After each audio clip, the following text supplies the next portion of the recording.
friends, today we are going to start our chapter number 2. In my last video, I had completed my chapter number 1, class 10th mathematics. Chapter number 2 is of polynomials. Polynomials means an expression which is composed of variable, constant and exponents. I hope you learn about variable and constants. Variables are which has no fixed value. Constant having fixed value. Variables, for example, all the alphabetically orders A, B, X, Y, Z. Anything what you want to use. And constant are pure numbers starting from 0 to infinity. So our chapter is, firstly, I explain you about the definition of the polynomials. For example, 4x square plus 2x plus 8 etcetera कुछ भी हमारा हो सकता है equation. अब देखो 3 types के होती है हमारे पास पोलिनोमियल्स. फर्स्ट इज जिसकी डिग्री 1 होती है. फॉर एग्जांपल अगर मैं लिखूँ x प्लस 48 इक्वल्स टू 0, तो ये हमारे कैसे हो गया लीनियर पोलिनोमियल जिसकी डिग्री सिर्फ 1 है. जो इसमें वेरिएबल है इसकी क्या डिग्री है, ओनली 1 है. अब देखो दूसरा होता है क्वाड्रेटिक जिसकी डिग्री 2 होती है. For example 4x square plus 6x plus 2 equals to 0. इसमें आपके पास स्क्वायर में भी है और एक सिंपली डिग्री 1 भी है. तो ये हमारा हाईएस्ट डिग्री हम देखते हैं कि कौन सा होगा क्वाड्रेटिक पोलिनोमियल.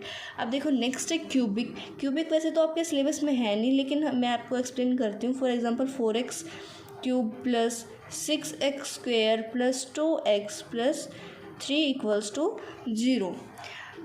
अब इसमें जो स्टैंडर्ड फॉर्म मैंने आपको बताई है, जैसे कि इसमें आपने देखा स्टैंडर्ड फॉर्म हर एक जगह पहले स्क्वायर का यूज़, हम इस वाली फॉर्म का यूज़ करेंगे. ये हमारा चैप्टर जो ज़्यादातर बेस्ड किस पे है, क्वाड्रेटिक पोलिनोमियल पे. जो हमारी स्टैंडर्ड फॉर्म होती है ना इक्वेशन की, वो होती है ax square plus bx plus c equals to 0, where a and b are the constant and x square and x are variables. A और बी कांस्टेंट होते हैं, वो कुछ भी यूज़ कर सकते हैं हम. कांस्टेंट है 1 2 3 4 up to so on. And X square Y square इनकी हम वैल्यूज़ फाइंड आउट करते हैं. अब इसमें एक नया कॉन्सेप्ट जो आता है आपका, इसमें ज़ीरोज़ फाइंड आउट करते हैं हम ग्राफ की हेल्प से. फॉर एग्जांपल ये आपने 8th क्लास में पढ़ा था, 9th में भी पढ़ा था ग्राफ. ये ऐसा ग्राफ होता है, एक तो ग्राफ ऐसे हमारा जिसमें हम डाटा शो करते हैं, लेकिन ये जो ग्राफ होता है इसमें हम ये एक्सिस पे होता है, एक्स एक्सिस और वाई एक्सिस, इस पर प्लस प्लस और माइनस माइनस ये सब शो करते हैं. जो इस पर कर्व्स हमारे बनते हैं ना, फॉर एग्जांपल दैट जो भी कर्व्स हम इनको बोलते हैं पैराबोला. इनका यूज़ हमारा एक एग्जांपल है, एग्जांपल नंबर 1. और वैसे ही सेम क्वेश्चन है 2.1 में, उसमें भी ये ऐसे वाले क्वेश्चंस का यूज़ होगा जिसमें कि आपको ज़ीरोज़ बतानी है.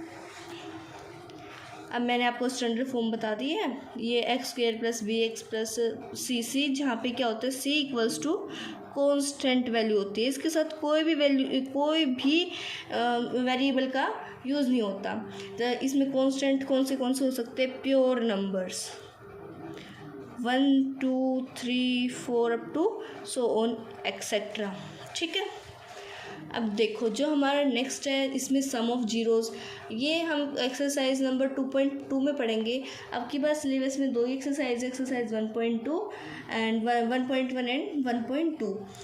एक्सरसाइज 2.2 में आप sum of zeros, product of zeros, या फिर 9th क्लास में भी पढ़ा था. Sum of zeros alpha beta concept है. अल्फ़ा बीटा 2 हमारे ग्रीक वर्ड्स हैं. अल्फ़ा यानी कि फर्स्ट वाली 0 और बीटा यानी कि सेकंड वाली 0. अब सम ऑफ जीरोज़ जैसे हम निकालते हैं तो आपकी जो बुक में फॉर्मूला दिया हुआ है माइनस कोफिशिएंट ऑफ एक्स का कोफिशिएंट यानी कि b. मैंने स्टैंडर्ड फॉर्म में आपको बताया था ना, ए एक्स स्क्वायर प्लस में B X equals plus C equals to 0. अब देखो माइनस में कोफिशिएंट ऑफ एक्स का कोफिशिएंट क्या हुआ b, इसको हम माइनस फॉर्म में ले लेंगे. और कोफिशिएंट ऑफ एक्स स्क्वायर, और एक्स स्क्वायर कोफिशिएंट क्या हुआ a, तो हम शॉर्ट फॉर्म में ये भी लिख सकते हैं माइनस b बाई ए. और द प्रोडक्ट ऑफ ज़ीरो क्या है, कांस्टेंट टर्म क्या बताई थी c, तो c बाई ए और कोफिशिएंट ऑफ एक्स स्क्वायर यानी कि a. दो ज़ीरोज़ होती है अल्फ़ा और बीटा क्वाड्रेटिक इक्वेशन में। अगर आपके पास क्यूबिक पॉलिनोमियल है, क्यूबिक इक्वेशन है, तो आपके पास एक वर्ड और आ जाएगा जो कि है नहीं अभी शायद आपके इसमें, वो है गामा। गामा जिसको हम बोलते हैं, ये भी ग्रीक वर्ड है, इसको प्रोनाउंस करते हैं हम गामा। अल्फ़ा, बीटा और गामा।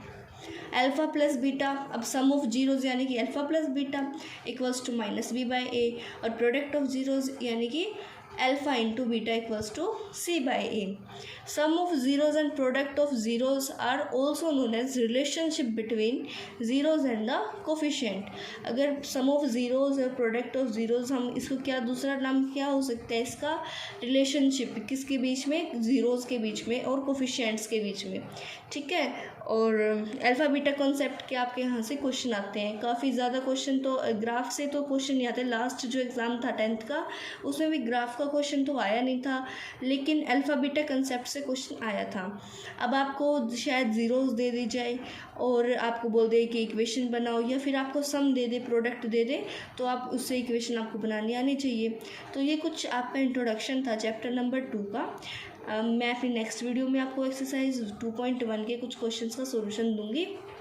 2.1 में तो एक ही क्वेश्चन है, वो एक ही वीडियो में कंप्लीट हो जाएगा, और 2 से 3 आपके पार्ट्स होंगे जिसमें कि मैं ये चैप्टर कंप्लीट करा के फिर इसके एक्स्ट्रा क्वेश्चन आंसर्स का आपको सॉल्यूशन देती हूँ। Thank for watching my video. Please subscribe and like my video.